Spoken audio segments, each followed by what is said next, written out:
Hi, it's Maria from Still Dreaming Homestead. Nice to be back with you.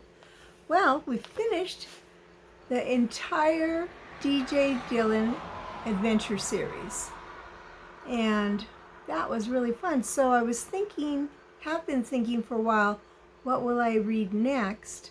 And sometimes I'll just do my own stories too. But a story that I never listened to when I was a child myself, but I read it as a young adult, 20, and I loved it so much, was the one I decided to read.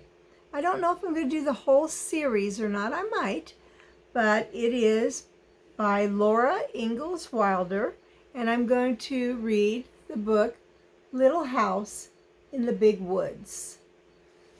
Now, some things I'd like you to know about this story is this was from in America from a long time ago, and people sometimes thought differently than we do now. There were some prejudice that people have, and of course people still have prejudice now, and it's a very sad thing because somebody's color of skin's different or they act different or something like that. We shouldn't have that. We should love everybody. Sometimes people get afraid of different things. And you'll hear some of that in these stories, I believe. But just remember, a different time, and they only knew what they knew at the time, just like we only know what we know at the time. So, this book was written by Laura Ingalls Wilder. Now, Wilder was the name she had when she got married. And I guess she wrote these after she was married. Once upon a time, 60 years ago. Now let me see when this was published, because it's way more than 60 years ago now. Oh my goodness. So this was printed in 53. So this would be more than 100 years ago now. Once upon a time, more than 100 years ago, a little girl lived in the big woods of Wisconsin in a little gray house made of logs. The great dark trees of the big woods stood all around the house, and beyond them were other trees, and beyond them were more trees. As far as a man could go to the north in a day, or a week, or a whole month, there was nothing but woods. There were no houses. There were no roads. There were no people.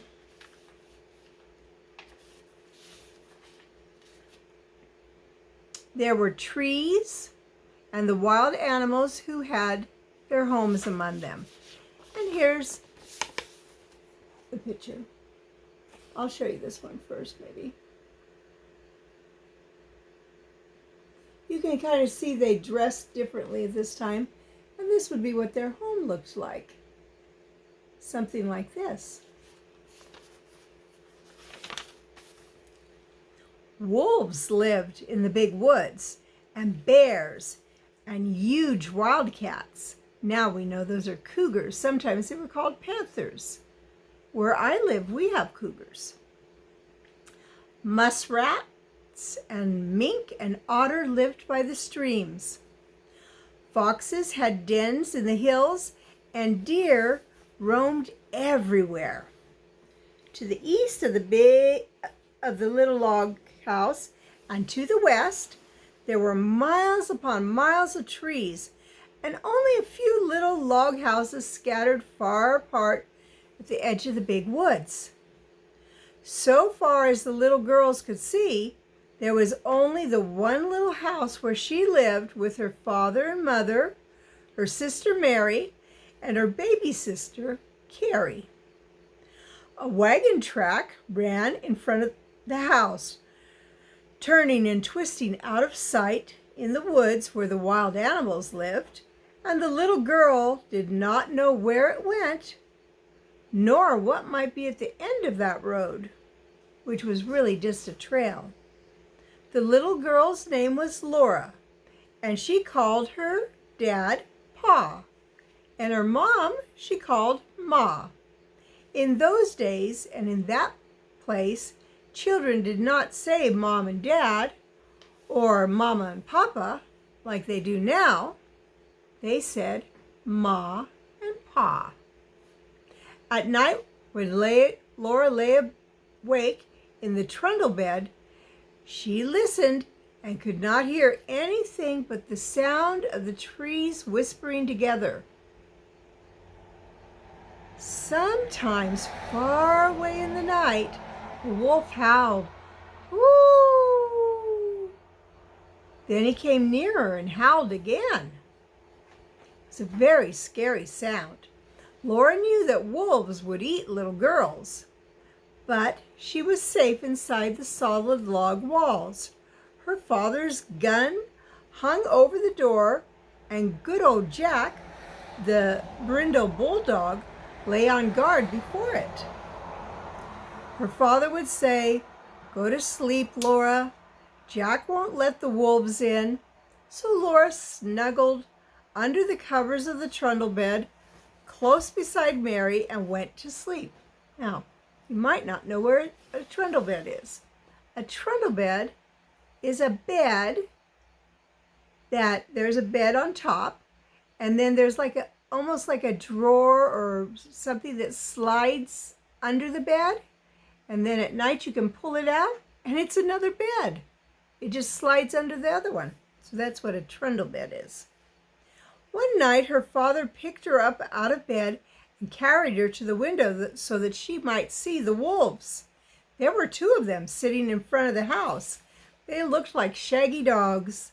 They pointed their noses high at the big bright moon and they howled. Jack paced up and down before the door, growling. The hair stood up on his back and he showed his sharp, fierce teeth to the wolves. They howled, but they could not get in. The house was a comfortable house. Upstairs there was a large attic, pleasant to play in when the rain drummed on the roof. Downstairs was a small bedroom and a big room. The bedroom had a window that closed with a wooden shutter. Now, shutters cover the window. They're just like, if my face is in a window, then do you want to close it? Close the shutters. Let's see. The big room had two windows with glass in the panes, and it had two doors, a front door and a back door. So since they said that the big room had windows with glass in the panes, that tells us that the bedroom window did not have any glass in it. People couldn't afford that back then. We're really lucky to have it now. All around the house was a crooked rail fence to keep the bear and the deer away. In the yard in front of the house were two big oak trees. They were beautiful.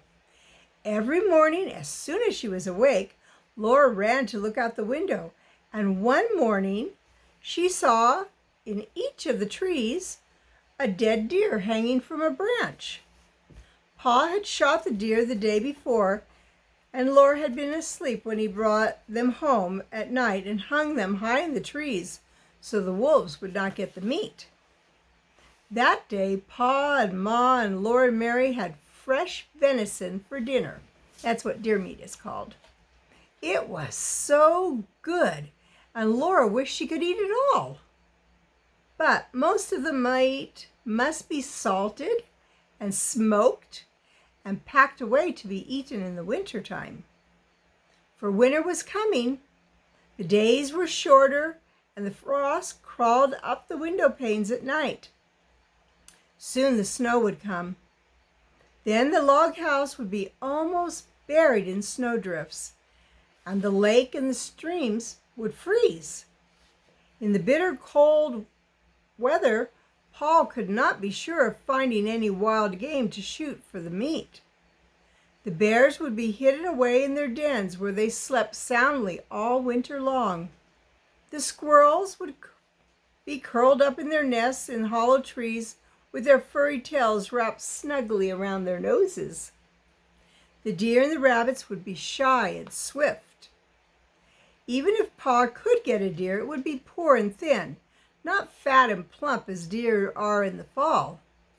Pa might hunt alone all day in the bitter cold in the big woods, covered with snow, and come home at night with nothing for Ma and Mary and Laura to eat. So as much food as possible must be stored away in the little house before winter came. Pa skinned the deers carefully and salted and stretched the hides. That would be the skin. He would make soft leather of them. Then he cut up the meat and sprinkled salt over the pieces as he laid them on a board. Standing on end in the yard was a tall length cut from the trunk of a hollow tree. Pa had driven nails inside as far as he could reach from both the top and the bottom. Then he stood it up, put a little roof over the top, and cut a little door on one side near the bottom. On the piece that he cut out, he fastened leather hinges. Then he fitted it into place, and that was the little door with the bark still on it. After the deer meat had been salted several days, Pa cut a hole near the end of each piece and put a string through it. Laura watched him do this, and then she watched him hang the meat on the nails in the hollow log. He reached up through the little door and hung meat on the nails as far up as he could reach. Then he put a ladder against the log, climbed to the top, moved the roof to one side, and reached down inside to hang meat from those nails. Then Pa put the roof back on, climbed down the ladder, and said to Laura, "Run over to the chopping block and fetch me some of those green hickory chips, new clean white ones." So those are wood chips from where he was cutting the wood. So Laura ran to the block where Pa chopped wood and filled her apron with fresh, sweet-smelling chips. Just inside the little door in the hollow log, Pa built a fire of tiny bits of bark and moss, and he laid some of the chips on it very carefully. Instead of burning quickly, the green chips smoldered and filled the hollow log with thick, choking smoke. Pa shut the door, and a little smoke squeezed through the crack around it, and a little smoke came out the roof, but most of it was shut inside with the meat. And I'll show you the picture of what that looked like. Can you see that? The little door right there. And Ma is putting something in. And up here, there's a little smoke coming out of the little roof. There was nothing better than good hickory smoke, Pa said. That will make good venison that will keep anywhere in any weather. Then he took his gun and slinging his axe on his shoulder, he went away to the clearing to cut down some more trees. Laura and Ma watched the fire for several days. When the smoke stopped coming through the cracks, Laura would bring more hickory chips, and Ma would put them on the fire under the meat.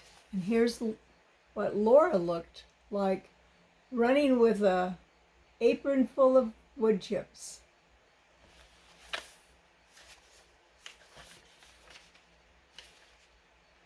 All the time there was a little smell of smoke in the yard, and when the door was opened, a thick, smoky, meaty smell came out.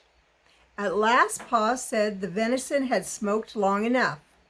Then they let the fire go out, and Pa took all the strips and pieces of meat out of the hollow tree. Ma wrapped each piece neatly in paper and hung them in the attic where they would keep safe and dry.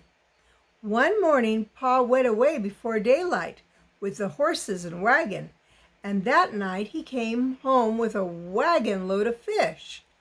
The big wagon box was piled full, and some of the fish were as big as Laura. Pa had gone to Lake Pepin and caught them all with a net. Ma cut large slices of flaky white fish without one bone for Laura and Mary. They all feasted on the good fresh fish. They did not eat fresh. All they didn't eat fresh was salted down in barrels for the winter. Salt will keep things from spoiling, see? Pa owned a pig. It ran wild in the big woods, living on acorns and nuts and roots. Now he caught it and put it in a pen made of logs to fatten. He would butcher it as soon as the weather was cold enough to keep the pork frozen. Once, in the middle of the night, Laura woke up and heard the pig squealing. Pa jumped out of bed, snatched his gun from the wall, and ran out of doors. Then Laura heard the gun go off, once, twice.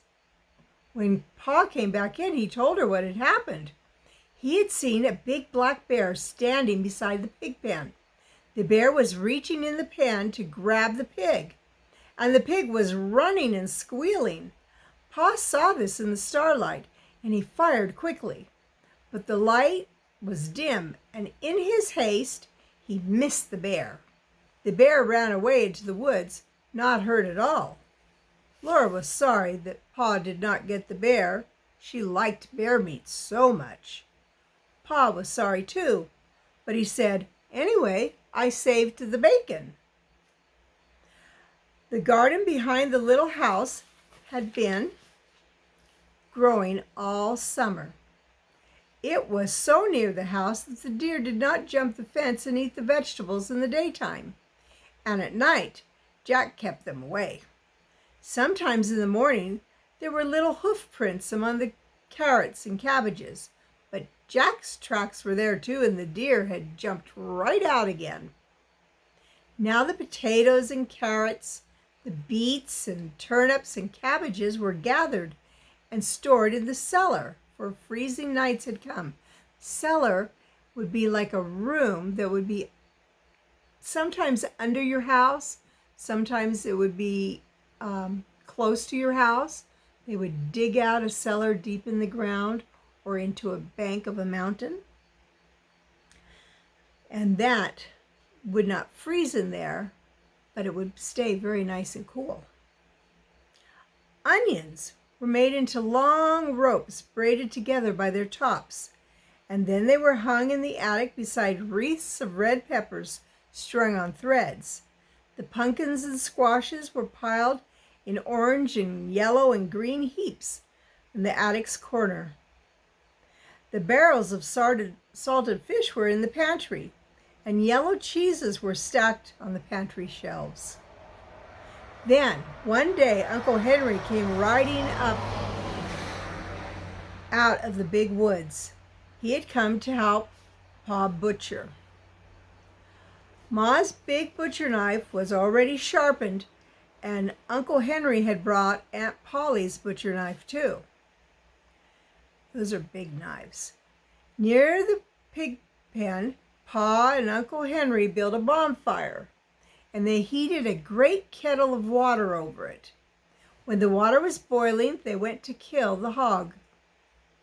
Then Laura ran and hid her head on the bed and stopped her ears with her fingers so that she could not hear the pig squeal. "It doesn't hurt him, Laura," Pa said. "We do it so quickly." But she did not want to hear him squeal. In a minute, she took one finger cautiously out of an ear and listened. The hog had stopped squealing. After that, butchering time was great fun. Now that seems like a strange thing. It was such a busy day. With so much to see and do, Uncle Henry and Pa were jolly, and there would be spare ribs for dinner, And Pa had promised Laura and Mary the bladder and the pig's tail. As soon as the hog was dead, Pa and Uncle Henry lifted it up and down in the boiling water till it was well scalded. Then they laid it on a board and scraped it with their knives, and all the bristles came off. Hogs have, it's not quite hair, it's harder than hair, and they're called bristles. After that, they hung the hog in the tree, took out the insides, and left it hanging to cool. When it was cool, they took it down and cut it up. There were hams and shoulders, side meat, spare ribs and belly. There was the heart, the liver, the tongue, and the head to be made into head cheese, and a dishpan full of bits to be made into sausage. Do any of you like those type of meats? The meat was laid on a board in the back door shed, and every piece was sprinkled with salt. The hams and shoulders were put to pickle in brine. A brine is a saltwater solution, for they would be smoked like the venison in the hollow log. You can't beat hickory cured ham, Pa said. He was blowing up the bladder. He made a little white balloon, and he tied the end tight with strings and gave it to Mary and Laura to play with. They could throw it in the air and spat it, that means hit it, back and forth with their hands, or it would bounce along the ground and they could kick it. But even better fun was ahead. So here they are. See, they didn't really have balloons, and they probably couldn't afford balls, so this was something they could use. Even better fun than the balloon was the pig's tail. Pa skinned it for them carefully, and into the large end he thrust a sharpened stick. Ma opened the front door of the cook stove and raked the hot coals out onto the iron hearth. Then Laura and Mary took turns holding the pig's tail over the coals. Kind of like if any of you have ever roasted marshmallows or hot dogs on a stick. That's what they were doing with the pig's tail. It sizzled and fried, and drops of fat dripped off and blazed in the coals. Ma sprinkled it with salt. Their hands and faces got very hot, and Laura burned her finger. She was so excited she didn't even care. Roasting the pig's tail was such fun, it was hard to play fair, taking turns. At last it was done. It was nicely browned all over, and how good it smelled. They carried it into the yard to cool it, and even before it was cool enough, they began tasting it, and they burnt their tongues. They ate every little bit of meat off those bones, and then they gave the bones to Jack, and that was the end of the pig's tail. There would not be another one till next year. Uncle Henry went home after dinner, and Pa went away to his work in the big woods. But for Laura and Mary and Ma, butcher time had only begun. There was a great deal for Ma to do, and Laura and Mary helped her. All that day and all the next day, Ma was trying out the lard in big pots on the cook stove. So the lard would be the fat. And by trying it, they mean that she was melting that fat. Laura and Mary carried wood and watched the fire. It must be hot, but not too hot, or the lard would burn. The big pots simmered and boiled, but they must not smoke. From time to time, Ma skimmed out brown cracklings. She put them in a cloth and squeezed out every bit of lard. And then she put the cracklings away. She would use them to flavor Johnny cake later. That's cornbread. Cracklings were very good to eat, but Laura and Mary could only have a taste. They were too rich for little girls, Ma said. She scraped and cleaned the head carefully, and then she boiled it till all the meat fell off the bones. She chopped that meat very fine with her chopping knife, in the wooden bowl. She seasoned it with salt, pepper, and spices like sage. Then she mixed the pot liquor, that means the broth that the meat had been cooked in, and set it away in a pan to cool. When it was cool, it would cut in slices, and that was called head cheese. The little pieces of meat, lean and fat, that had been cut off the large pieces, Ma chopped and chopped and chopped until it was all very fine. She seasoned it with salt and pepper and dry sage leaves from the garden.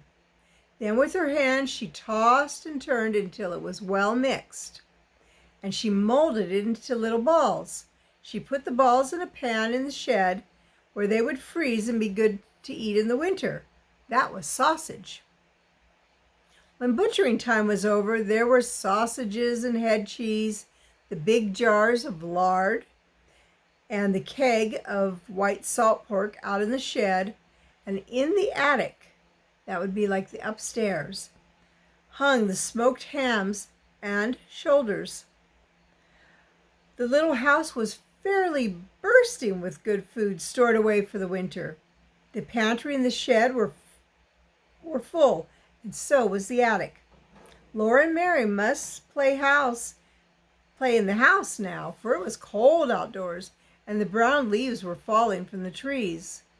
The fire in the cook stove never went out now. At night, Pa banked it with ashes to keep the coals alive till morning. The attic was a lovely place to play. The large, round-colored pumpkins made beautiful chairs and tables. The red peppers and onions dangled overhead. The hams and venison hung on their paper wrappings, and all the bunches of dried herbs and spicy herbs for cooking and bitter herbs for medicine gave the place a dusty, spicy smell. And this is kind of how it looked. Can you see they're sitting on pumpkins?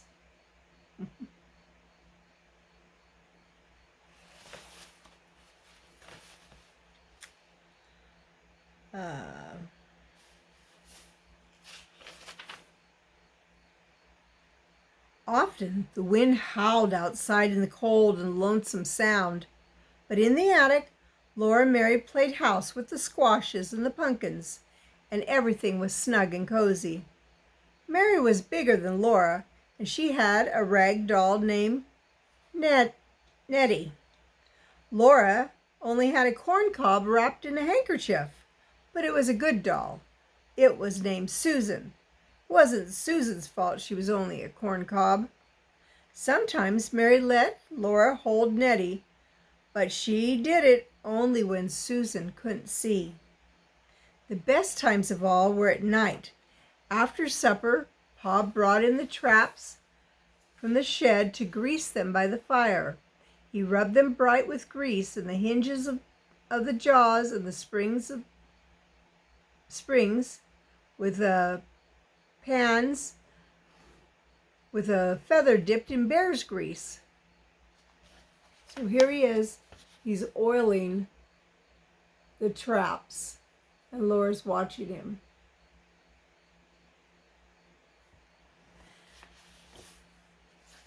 There were small traps and middle-sized traps and great big bear traps with teeth in their jaws that Pa said would break a man's leg if they shut on it.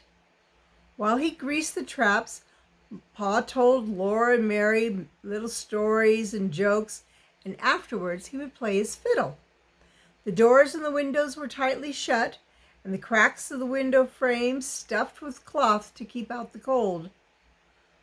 But Black Susan the cat came and went as she pleased, day and night, through a swinging door in the cat hole at the bottom of the front door.